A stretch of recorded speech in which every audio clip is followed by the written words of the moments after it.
All right, today on Cinefix Now, we're living in the future. Yes. And kind of in the past. Yes. Right? Totally. David Lacey and I are going to be checking out the latest trailer from X-Men Days of Future Past, which is coming out. When's the movie coming out? It's coming out May 23rd of 2014. It is the future, but I need it now, Norwood, okay? This is so exciting. This is like the greatest X-Men arc in like one movie. And they're going to combine the last movie with the 3 movies before that. It's going to be like the coolest thing ever. You want to go to the future to see this movie right now. Exactly. Yeah. I'm going to put together some kind of cool thing, and they're going to put my mind in future me in a post-apocalyptic world where this movie comes out. I didn't want to tell you until now, but I've got that device right now. Yes. So here's what we're going to do. We're going to send David Lacey to the future right now to watch X-Men Days of Future Past. Here it is. Just press this button right here. San Dimas High School football rules! Oh, man. I cannot wait to hear about this movie. Oh my God, I'm back. Oh, okay, it was a scary world. Wait, don't tell me. I know as much as I wanted to know. I don't want to know. Giant robots. Spoilers? Giant no robots! Spoilers. No spoilers. This man has been to the future. For now, let's just watch the trailer and check out what you've already seen. Oh man, this is going to be epic. Now, it's important to remember in this movie, James McAvoy playing Professor X is really going to be sort of the central sort of anchor of the movie. I think in the first movie, it was really about Magneto's story, dealing with the demons of the past. This one's going to be about Xavier, dealing with the fallout of First Class. Of course, he's paralyzed now, and he's angry. This takes place 10 years after X-Men First Class in 1973. And so essentially the idea is we're in a future world where, mutants are being hunted down by these Sentinels. Right. Just like in the comic books. And so essentially in a last-ditch effort to save all the mutants, they're sending Wolverine back in time. Basically, his consciousness is going back into the body of his younger self in 1973, and he is going to try to prevent this cataclysmic event from happening. Okay, so we start off with Professor X's eye. We already know this. It's exciting that he's back. This is showcasing Wolverine and his look from the original 1980 comic book, where he's got the little bit of gray. Let's get a little more light on it. Now, the thing about Wolverine is, he doesn't really age all that much. So this is kind of more a reflection, according to Brian Singer, of there's been some hard times and the stress has gotten him all grayed out. Now, we showcase a little bit later the fact that Wolverine is going to be the one that goes into the past. But in the comic book, it was actually Kitty Pryde who went to the past. All right. There's a whole thing in the comic book that the reasoning with that. But at least with Wolverine, we know from seeing that cameo in X-Men First Class that he was there in the world at the time. Right. So let's move on and see what we can see. Okay, there's Storm, obviously played by Halle Berry. Last time we saw her was X-Men Last Stand. Now, it's interesting because she had a much bigger role in the movie, but she had sort of, she kind of got pregnant. I wasn't expecting it. That will change things. Yeah, and so she wasn't able to do as much action as they were hoping for her to do, but still, it's great to have her return to the franchise.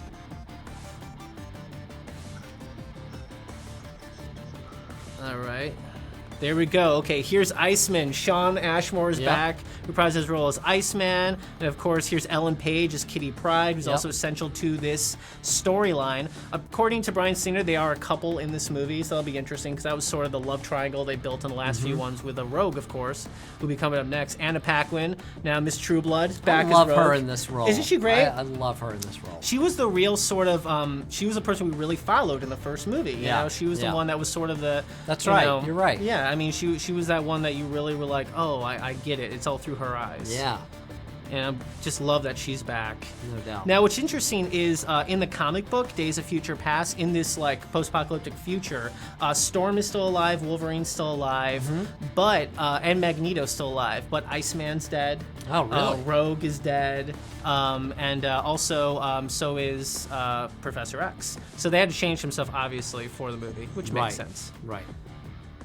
Okay, there's Cerebro.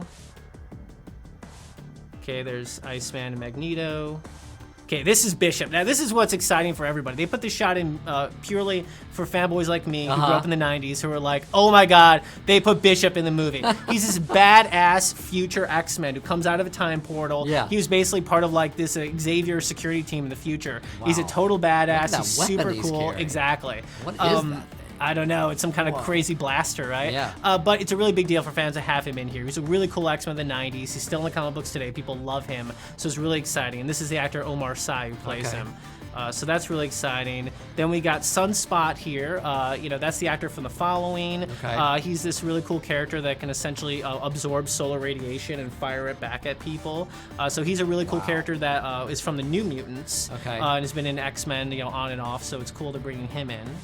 So let's go and see the next one. All right. Oh, can we go back? Yeah, of course. Gotta go back to Warpath. I mean, they're introducing a lot of people here. Yeah. There we go. Warpath is super, super exciting. So Warpath is a Native American X-Men. He was actually the brother of Thunderbird, who was one of the X-Men, back in the day around when they rebooted X-Men. And he's just a really cool character. He's still been around for a long time. He's very popular. You see like a lot of toys of him, people cosplaying as him. Right. He's really cool. He's just a badass. And once again, it's really exciting to have him in this series.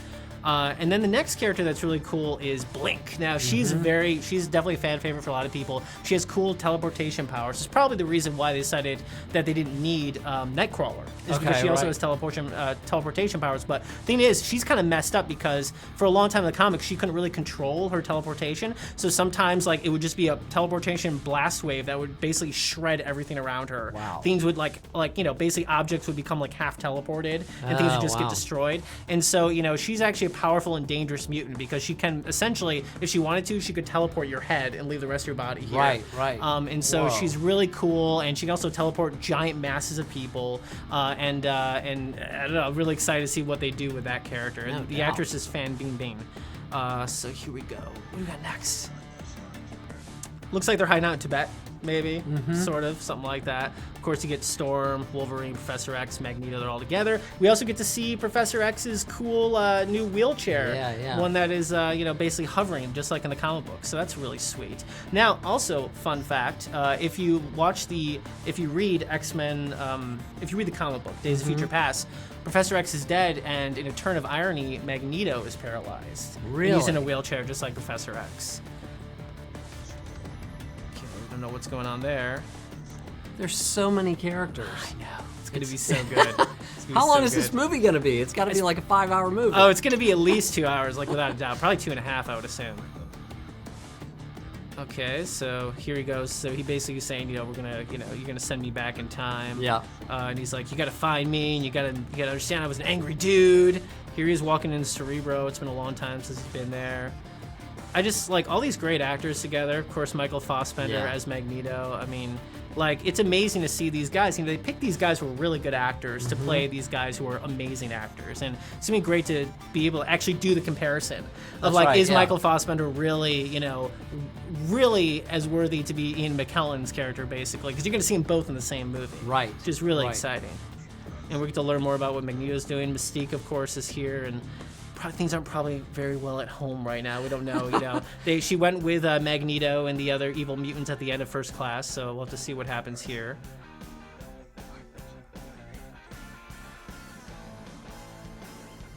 Let's blow a little dust off Cerebro. Is this movie going to be as good as the first X-Men movie? This could be the best X-Men movie. Really? I mean, oh yeah. I mean, the thing is, like I said, it's exciting. It's like the Avengers. You're essentially getting all of the really important people from the original X-Men series and Days of Future Past. It's the most famous story arc, not only for the X-Men, but quite possibly one of the most famous story arcs of comic book history. So it's going to be a really big deal. You get great actors. I mean, there's a scene a little later that we'll see later on with, Patrick Stewart and James McAvoy in the same scene. That's what made incredible. Everybody at Hall H go crazy at the last Comic-Con, because you get these two guys who are both great actors, playing the same role together. I mean, it's a big deal. It feels like an event film. Well, I mean, just speaking about just all the casting, if we just go to the page right here. Totally. I mean, just looking at Yep. all of this cast. Jennifer Lawrence. Yeah, they don't even show Quicksilver in this. Of course, there's a whole Quicksilver controversy because he's also going to be in the Avengers. Right. Because he's one of those characters that's in a gray area where he's not really owned by either one. But there will not be Scarlet Witch, as far as we know, in here, unlike the Avengers. But yeah, I mean, what a great cast, huh? It's phenomenal. I know. I'm so excited for everyone to be back. It's really great. Wow. Yeah, well, it's also interesting too because they're showing Nicholas Hoult as Hank McCoy in here when he's not Beast. So it seems like there must be a transformation because at this point, 10 years after First Class, you assume he would just be Blue Beast all the time. Right. But there's that shot of him walking with Wolverine and McAvoy, and he's human. So there must be some kind of transformation there for Beast. Let's see what's going on here. Oh, Wolverine. Okay, so this is him being sent back in time. So, of course, they change it because it's not going to be Kitty Pryde this time. It's got to be Wolverine. He's the star of the franchise. Yeah. Also, the way it worked in the comic book is it was actually Rachel Summers that sent Kitty Pryde back into the past. You know, she's the one who had all the powers because she was the daughter of Cyclops and Jean Grey as the Phoenix. Yeah. And so they decided to change it this time, so it's going to be actually Kitty Pryde who uses her evolved powers to send Wolverine back, and the reason they go to Wolverine is it's such a painful process. Only somebody with a healing factor like Wolverine could do it. Right. And which I think is fair because it wouldn't have made sense. There's no way they could have bridged the two movies had it been Kitty Pryde, unless she was also immortal because she could be a teenager in like X-Men 3 and a teenager in 1973. Yeah. So it totally makes sense the way the way they want to combine the franchises to have it be Wolverine. So let's keep on going. Okay, this is interesting. A lot of you might not have caught this, but that is actually not Cyclops. That is actually Colossus. Oh, really? Yeah. Now this is, you don't see him with his metal skin. Bryan Singer was actually asked about this, and he said that he wasn't actually sure because when they were cutting this trailer, this was graphic CGI. Right. So he might be metal Colossus in this. He might not be. But that's really cool that Daniel Cudmore, I believe his name is coming back as Colossus. Magneto being awesome. Yep. We don't really know what's going on here yet. You know he's up to no good though. Here's some kind of riot. Who knows why? 1970s riot. Yeah, exactly. There's Jennifer Lawrence as actually just Mystique in her human form. Yep.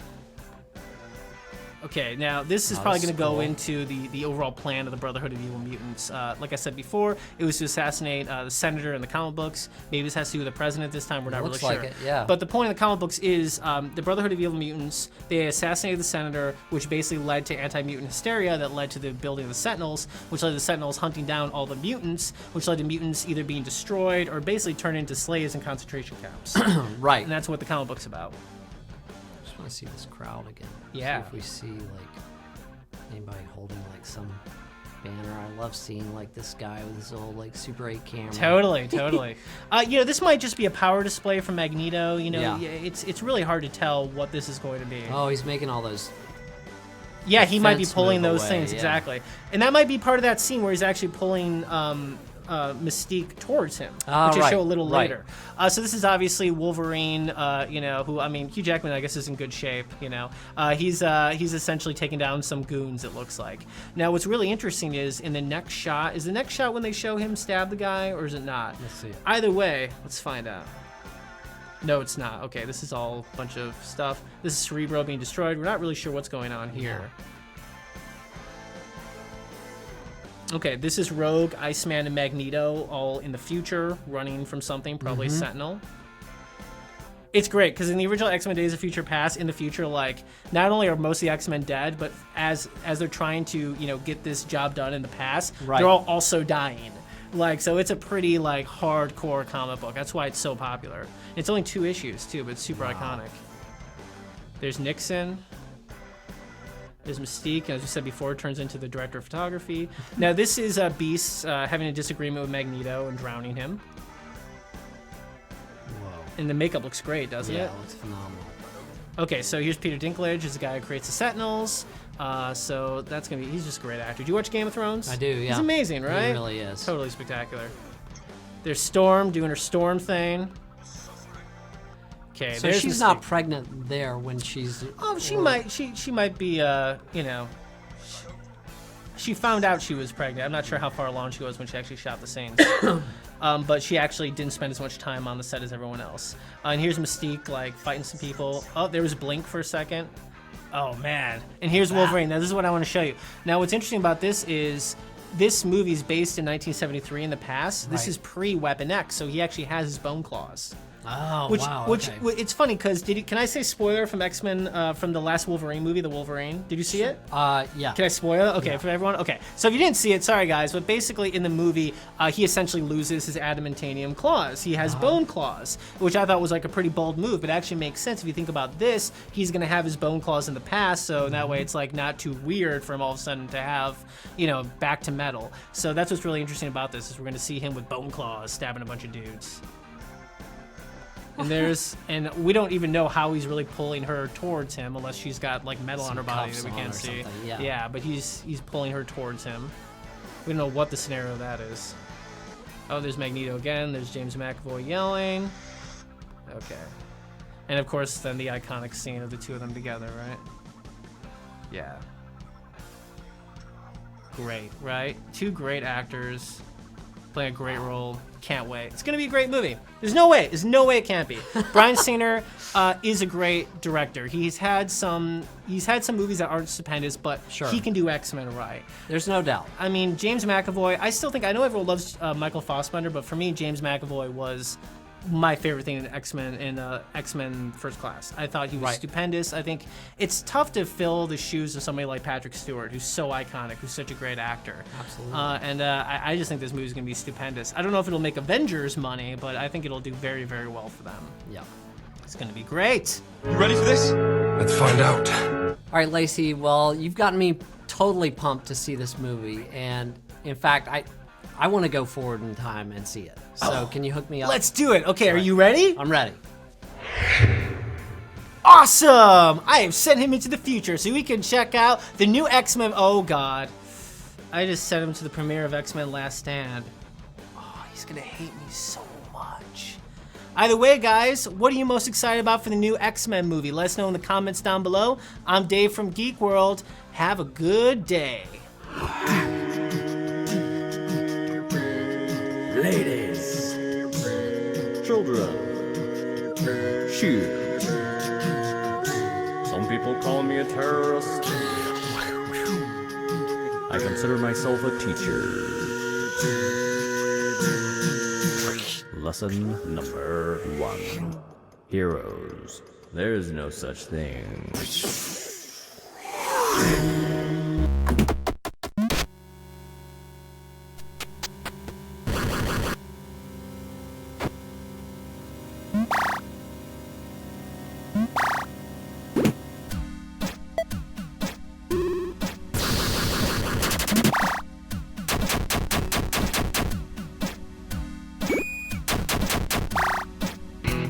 Norwood, did you hear about Breaking Bad? Yeah, it's over. I'm bummed. Yeah, no, apparently Katzenberg is at MIPCOM in France right now talking to the creators of Breaking Bad about offering them $75 million to create 3 additional episodes. That's insane. Hold on to your broomsticks, boys and girls, because while practicing my wizardry, I mean code breaking, I uncovered a terrifying conspiracy that involves Hollywood, J.K. Rowling, and the ancient religion of Wicca. Right here on Conspiracy Cinema. Do you like movies but don't have time to see them in theaters? And then forget to watch them when they come out on Netflix? You think actors are cool, but you can't remember all those names? Well then welcome to Kate's Movie Review. Hey, you like movies? No, it's movies with... Welcome to Movies with Kate. Run around a forest with a stone-faced expression while killing more animals and making more money than basically anyone your age ever. Then get all moody and depressing, throw a couple of cuss words around, and learn to dance. Now listen up, because this is an important step. Win the Oscar. And if you've done all of that already, well, you're well on your way to becoming Jennifer Lawrence.